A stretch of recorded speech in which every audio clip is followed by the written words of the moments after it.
किसान कैसे हुआ? अमीर। बहुत समय पहले की बात है। एक छोटे से गांव में एक गरीब किसान रहता था। उसका नाम रघु था। रघु दिन रात मेहनत करता, लेकिन फिर भी उसका जीवन संघर्षों से भरा हुआ था। उसकी जमीन छोटी थी और पानी की कमी के कारण खेती भी सही से नहीं हो पाती थी।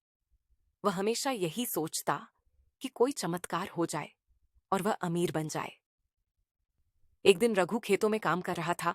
तभी एक बूढ़ा साधु संत वहां से गुजरते हुए रघु के पास आया। संत ने रघु को देखा और कहा, बेटा, तुम बहुत मेहनती हो, लेकिन तुम्हारे पास कुछ खास नहीं है। क्या तुम मुझसे कुछ सलाह लेना चाहोगे?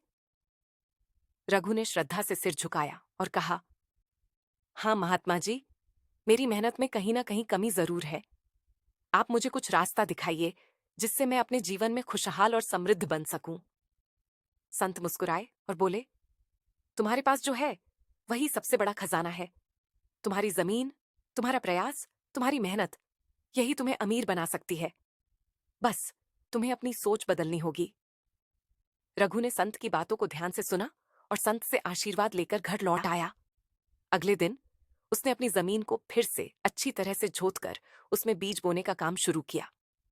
साथ ही उसने सोचा कि क्यों न अपनी खेती में नए तरीकों को अपनाया जाए। उसने अपने खेतों में पानी बचाने के लिए एक जल संचयन की योजना बनाई और हर छोटे से छोटे काम को ध्यान से किया। समय बीतने के साथ रघु की मेहनत रंग लाई। उसकी फसलें अब पहले से कहीं ज्यादा उपजाऊ होने लगीं। धीरे धीरे उसका खेत बड़ा हुआ और रघु ने अपने खेतों को और भी अच्छे तरीके से व्यवस्थित किया। उसने पुराने तरीके छोड़कर नए और उन्नत तरीकों का इस्तेमाल किया, जिससे उसे और भी ज्यादा फायदा हुआ। कुछ सालों बाद रघु गांव का सबसे अमीर किसान बन गया।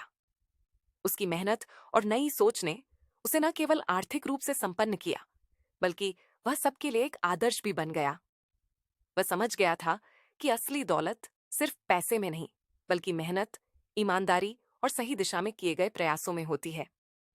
सीख। जीवन में सफलता पाने के लिए मेहनत, सही दिशा और सोच बहुत जरूरी है। कभी भी हालात से हार मत मानो, क्योंकि सही समय और सही प्रयास से सब कुछ बदल सकता है।